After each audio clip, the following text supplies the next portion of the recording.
Okay, great. Thanks so much to all our panelists. This was a lot of issues were put on the table in this session. It started connecting some of the dots between kind of the macro and global down to the micro and the personal, connecting financialization and financial policies to social policies, and then introducing Green New Deal and related climate policies, which will be a subject of a lot of the sessions tomorrow as well. So I'm just going to open it up for comments and questions and so on. So, okay, let's just take these 5. So 1, 2, 3, 4, and then back to Jayati. Okay, Bob. Oh, no, she's got... No, go, Shovik, that's fine, go. Shovik from PERI. My question is for Jomo. Jomo, you mentioned during your presentation that the carbon tax won't have much impact on the greenhouse gas emissions, if I understood you correctly. But if the carbon tax, the revenue which is generated, one portion, of course, like you said, because it is regressive, it is needs to be redistributed, like Boyce and others have been arguing. But if the other part can be used for transitions of like energy transition to the greener forms of energy or the greener energy program, then I believe we will have a substantial impact on the greenhouse gas emissions, because especially you're using that revenue for the supply side corrections of the reduction of fossil fuel and increasing usage of renewables and improving energy efficiency. So I just thought of asking for your views on that. Thank you.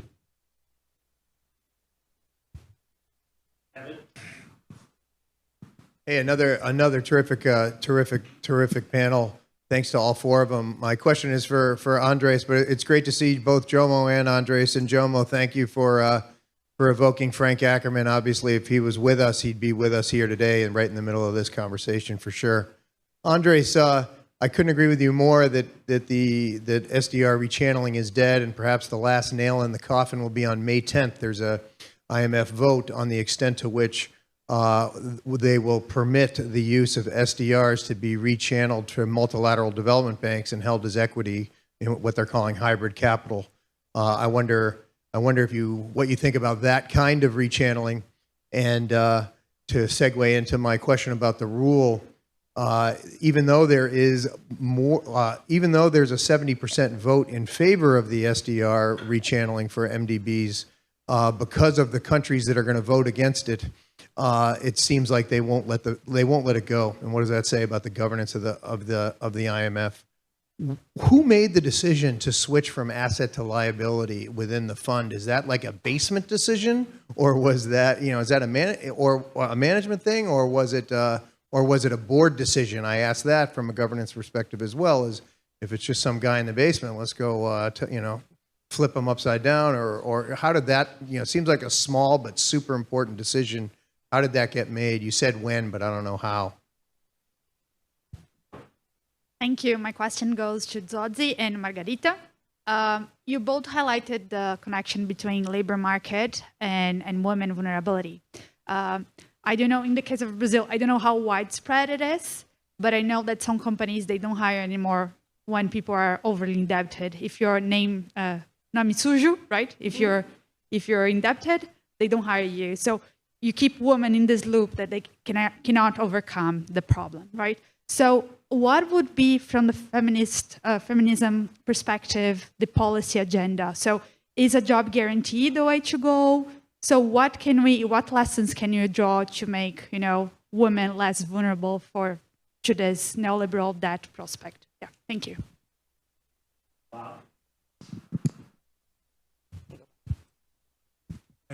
Thanks for an excellent set of presentations, Bob Poland from PERI.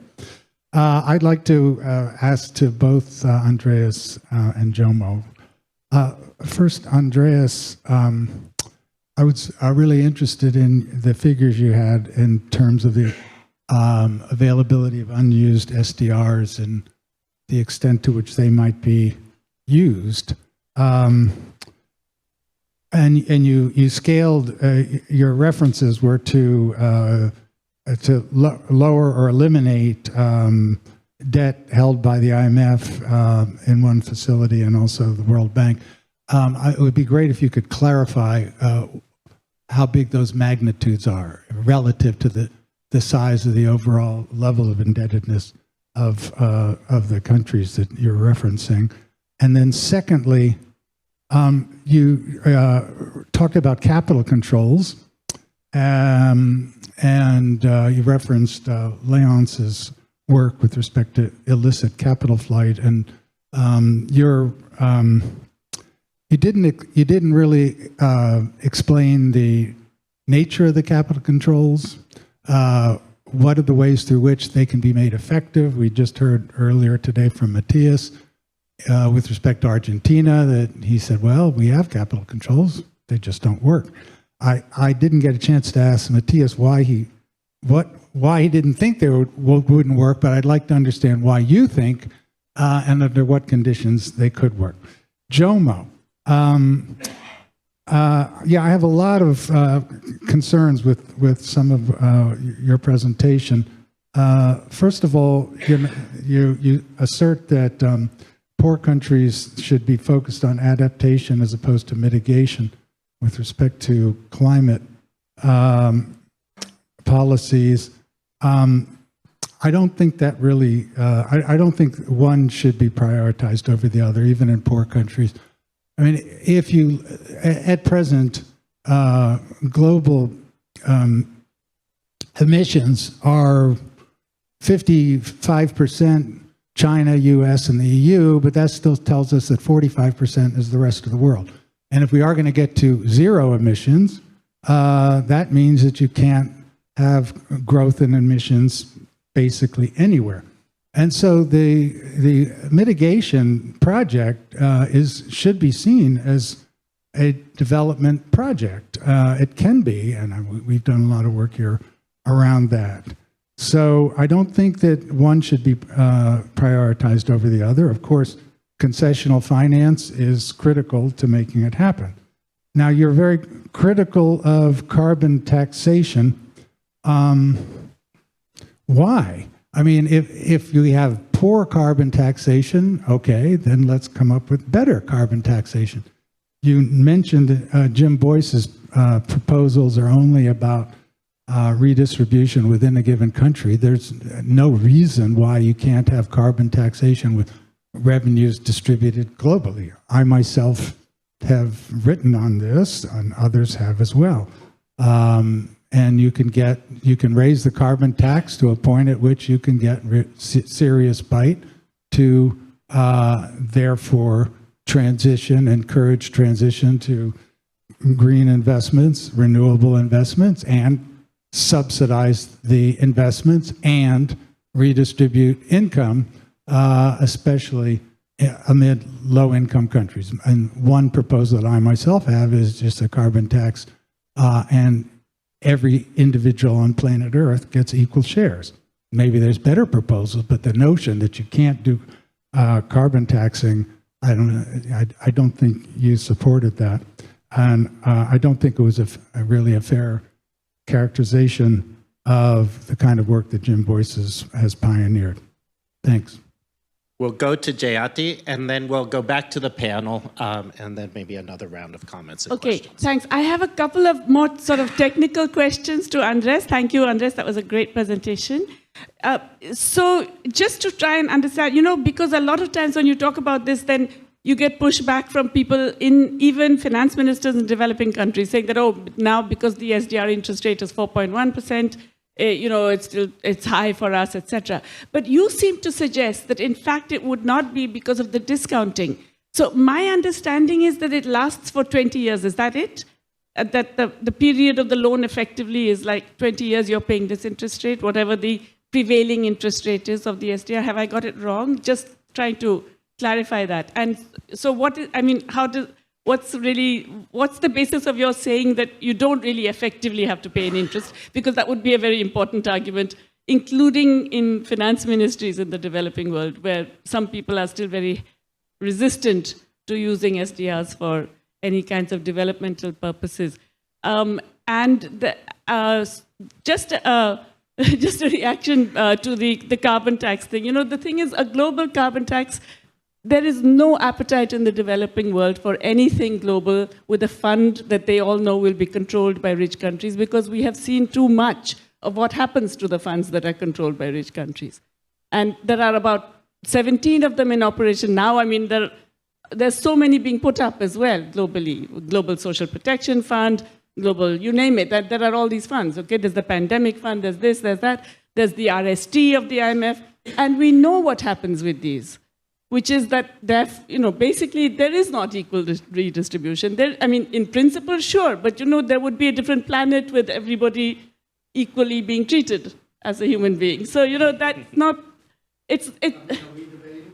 no, I agree. But what I'm saying is that there is a reason why developing countries do not see a global carbon tax as genuinely redistributive. Okay, great, thanks. Let's go back to the panel, and we'll go in the same order as people spoke. So, Andres.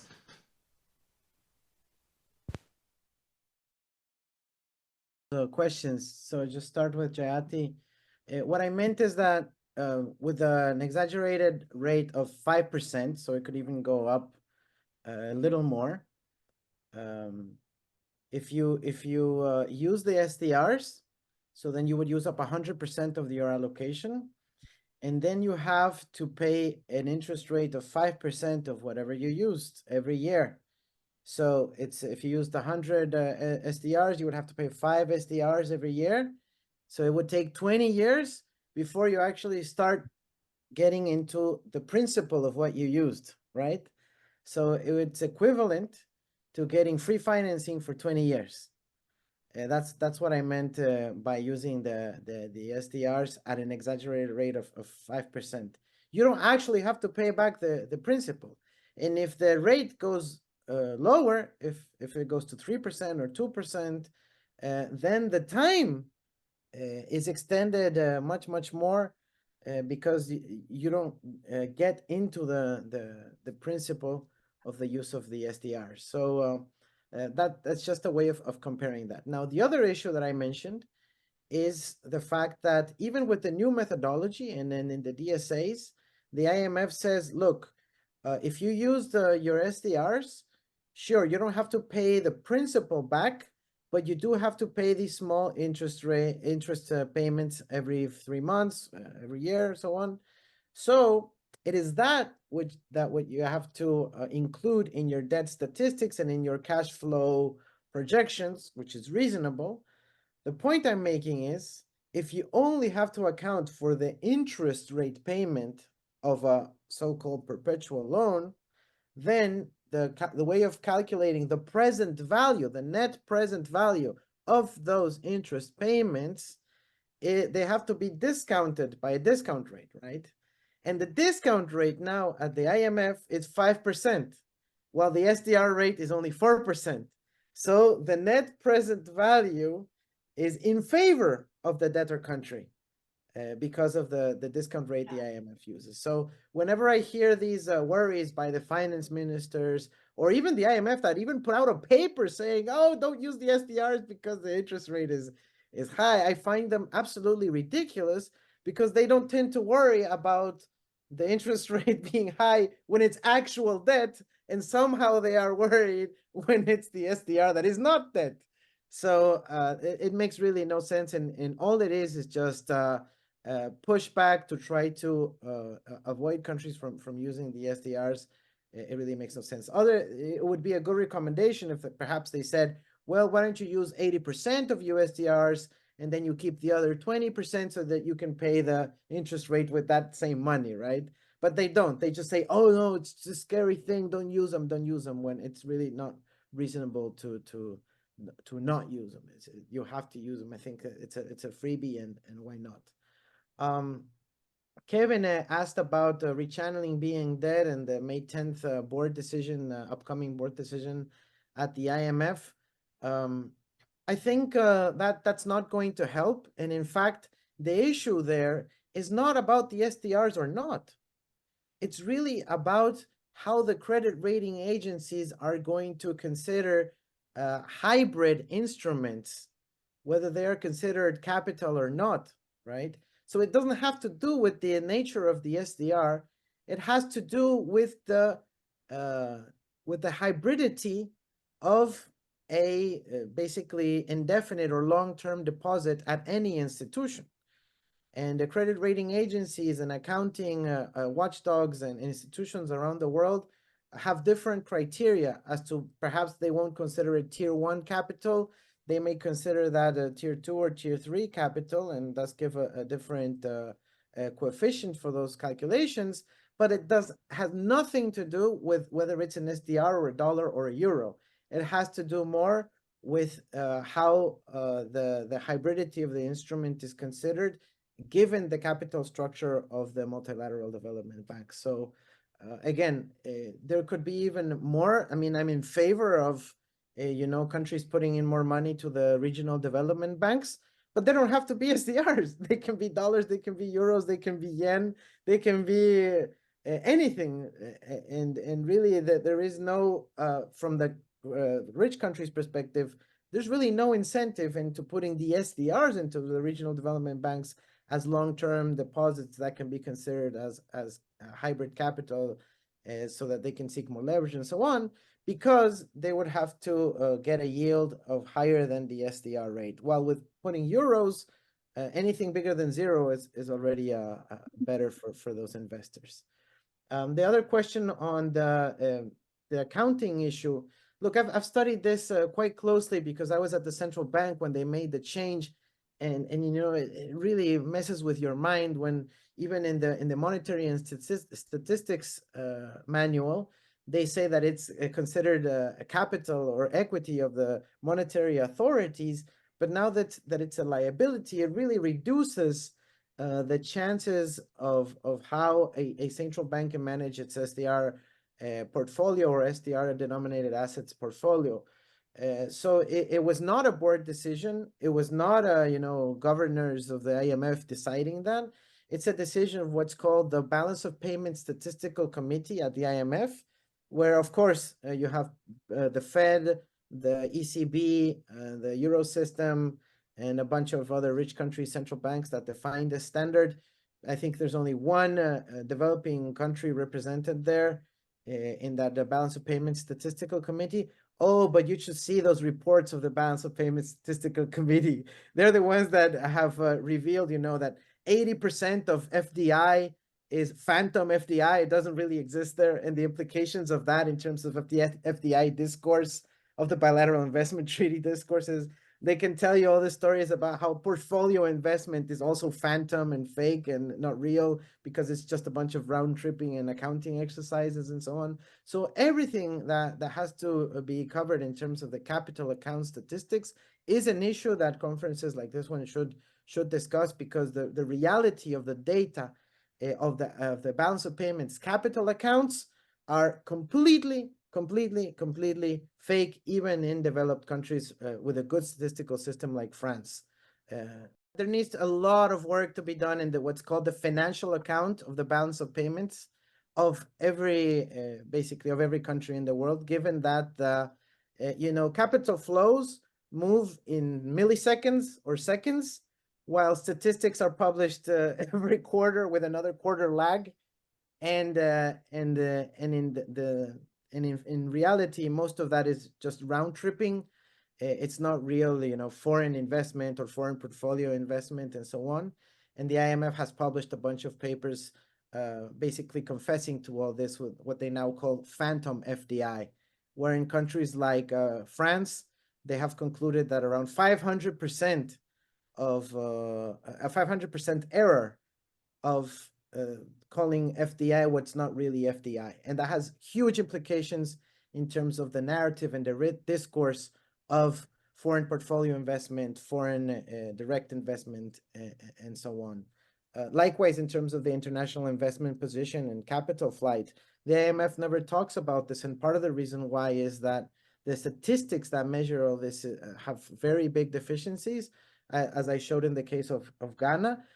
But also that when they do exist, they are plainly ignored, as what I mentioned in the case of Argentina, Ukraine, Ecuador, and so on. So yeah, and now related to all this, the question Bob asked about capital controls. I mean, if they don't work, then how come they have so much opposition from hedge funds, mutual funds, the big banks, the big hegemonic institutions ever since the 70s and so on? If I wonder if they don't work, then why do they complain about China's capital controls so much, and why they want to get rid of SAFE and the capital controls of People's Bank of China? I mean, I think it's a self-explanatory answer. If you design bad capital controls, with loopholes incorporated into them, like they did in some cases in Argentina, yeah, of course they're not going to work, but just get some advice from the State Administration of Foreign Exchange in China, and they will tell you how to design good capital controls with big data, with artificial intelligence, with machine learning, with monitoring of the exact flows, with channeling them through unique corresponding accounts and so on. I mean, not that they are perfect, but they exist, and they are opposed by hegemonic financial capital for a reason. And now with respect to how much the SDRs would be would represent, in terms of IDA and the IMF debt.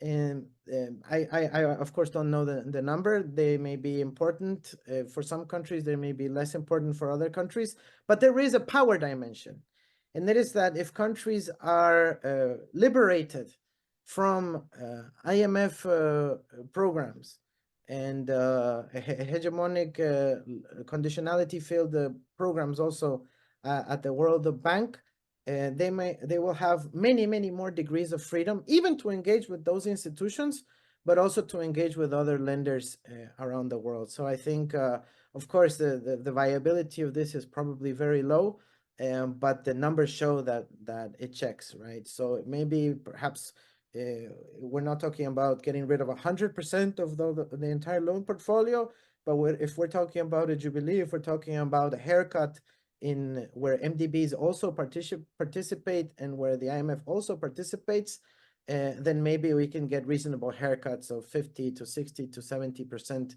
with this mechanism that is for now just plainly ignored. Great, thank you. Margarita. Mike, where is? I'm sorry.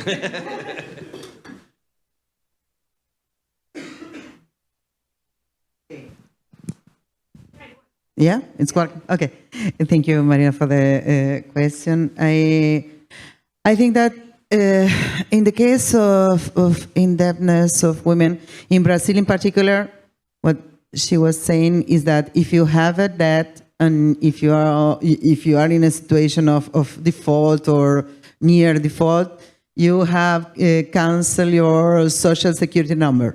So you cannot be contracted and so on. You have a lot of problems going together with this blocking of the social security number.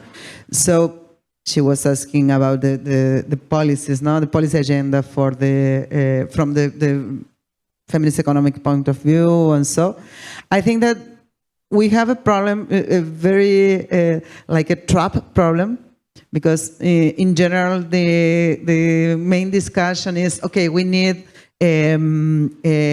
financial inclusion. Financial inclusion is very good. And in the case of women, it's not so, mainly for Black women, It's like, okay, financial inclusion is perfect, and microcredits, and from India, we have a lot of experience with microcredits and so on, but they said, okay, we need this financial inclusion in order to give this possibility for women to deal with the household, house care, and so on, and to generate some kind of income and reduce the dependency of the salary of men and so on. But the problem is that it's very precarious, it's very, the level of income and the informality and the lack of rights, social rights, labor rights, and so on is huge. So this financial inclusion for me is not a good option. Financial education is another possibility that I also think that is not good, because they are considering that the problem is that women or poor people doesn't know how which types of credits and loans and so on use. I think that the problem is deepened. The problem has to do with the access to jobs. Mainly, the main policy could be the possibility of accessing well-paid formal jobs. But to do that, we need also a care system. So a reorganization of care, which is one of the main claims or policies that we think that could reduce the burden for women and let women get into this capitalism, even if it's not ideal, but in better conditions. So I think that jobs, well-paid jobs, formal jobs, full-time jobs, but with the integral policies, care policies, and so on. So government and private sector should participate in this reorganization of care of the working force, which is not care of children and so on. We are taking care of working force. We are taking care of the system. The main problem is that in this context of austerity, of course, the possibilities are very few.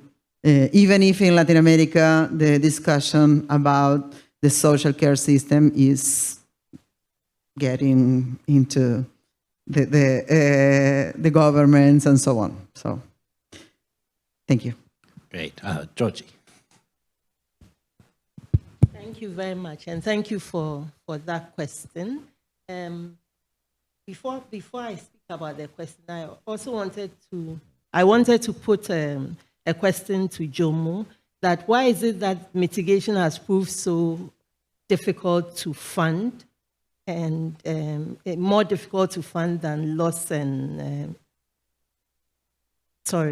why is it that mitigation has proved much easier to fund than loss and damage or adaptation? And what can be done to address this imbalance in the funding of mitigation and the lack of funding for loss and damage and adaptation?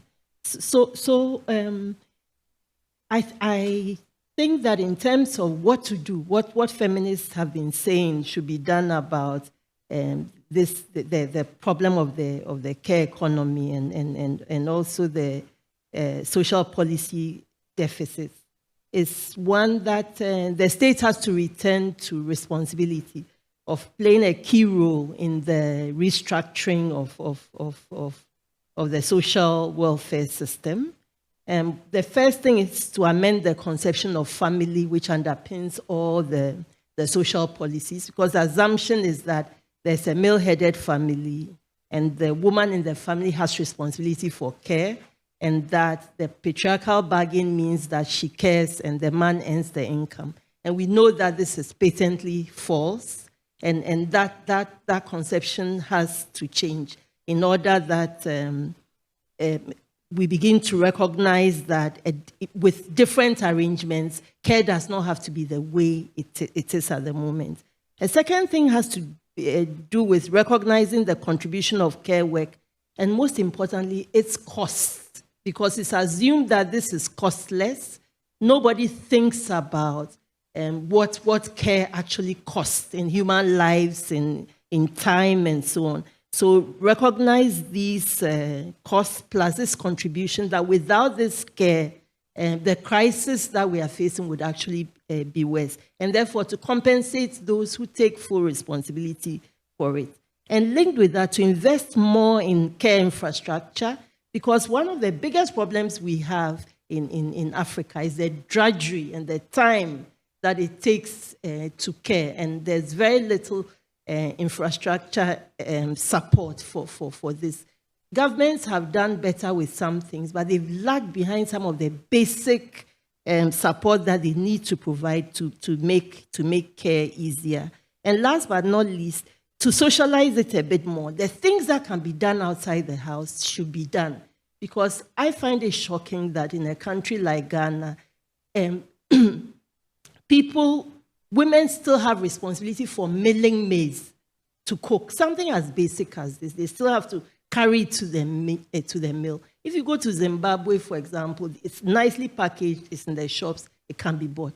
Why is it that in Ghana, women are still having to carry maize to the mill and then spend hours there in a queue and that kind of thing?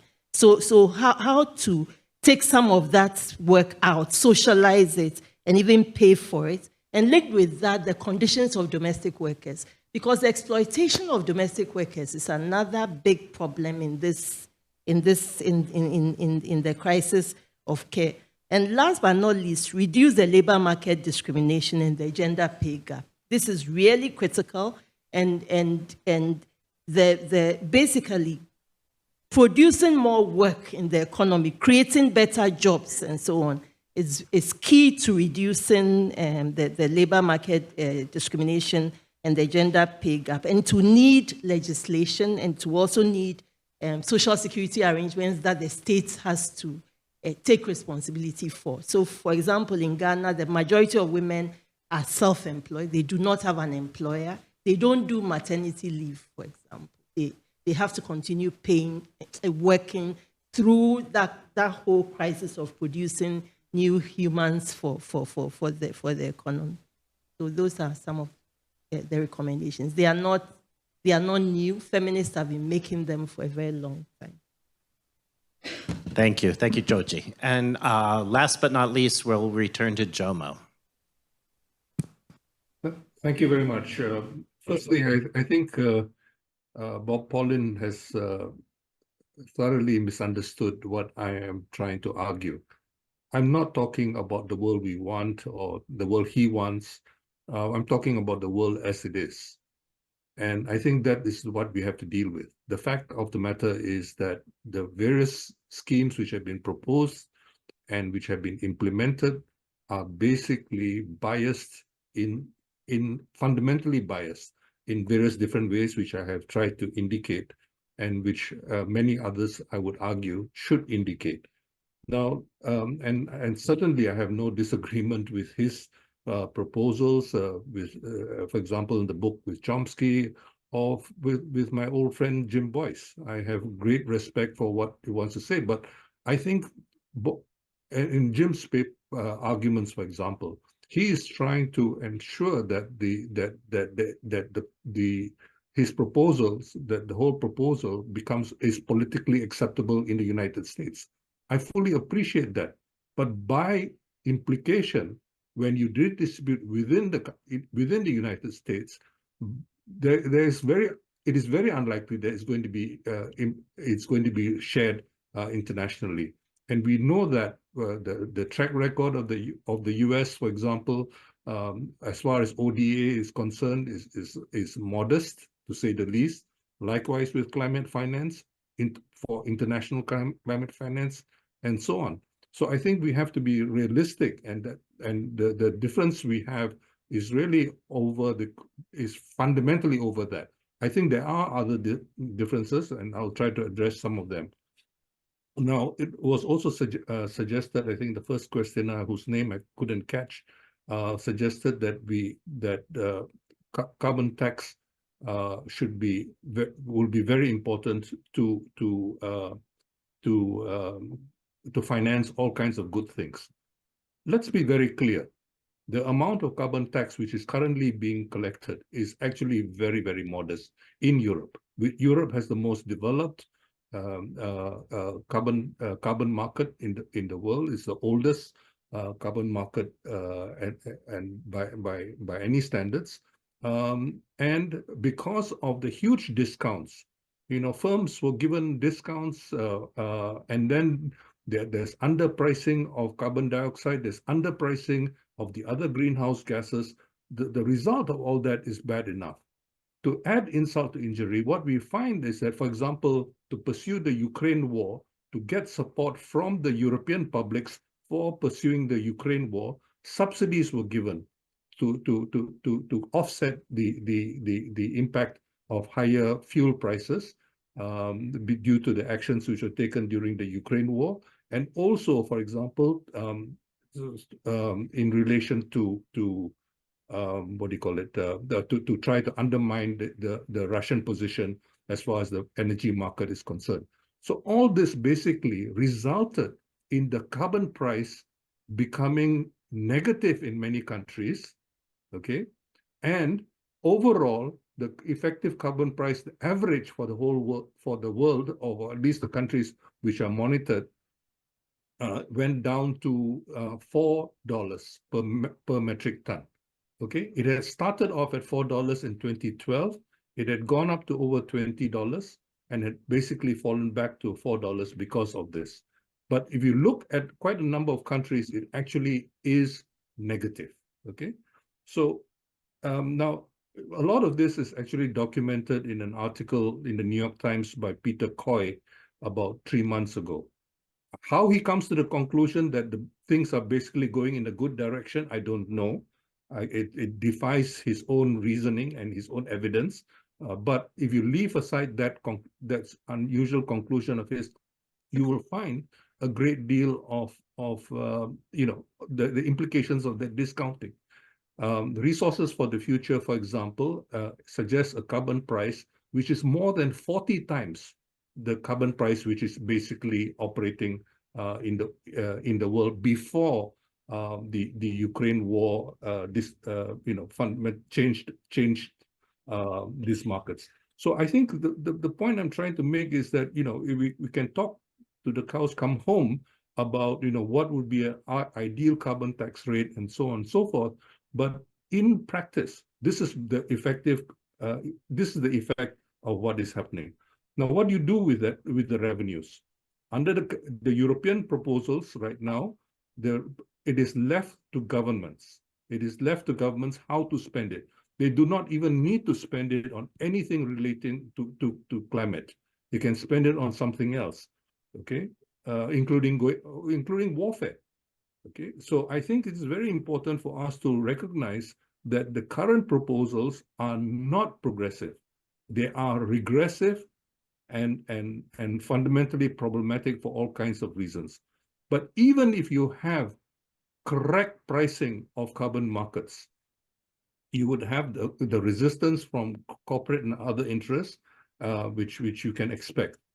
Now, the likelihood of global redistribution, which I'm very sympathetic to what Bob has to say about that, but the likelihood of that happening, not only in the US, but also in Europe, are next to zero. Okay, let's face it. The record of as far as meeting the 100 billion a year promise of 2009 leaves a lot to be desired. And the US contribution, as far as this is concerned, is also problematic. Now, the next point is the question of adaptation. Now, adaptation versus mitigation. Bob suggests that we should give equal prioritization. What do you say to poor countries which are suffering away, or even middle-income developing countries which are in very serious trouble?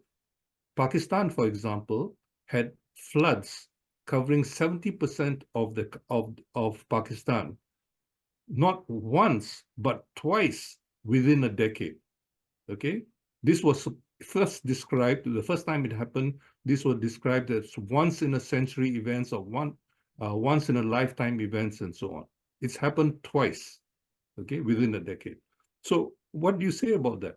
What do you say about salt water going into the rice fields of Vietnam, or salt water going into the rice fields of the Sundarbans in Bengal? Okay, basically the livelihood of rice farmers there has been destroyed.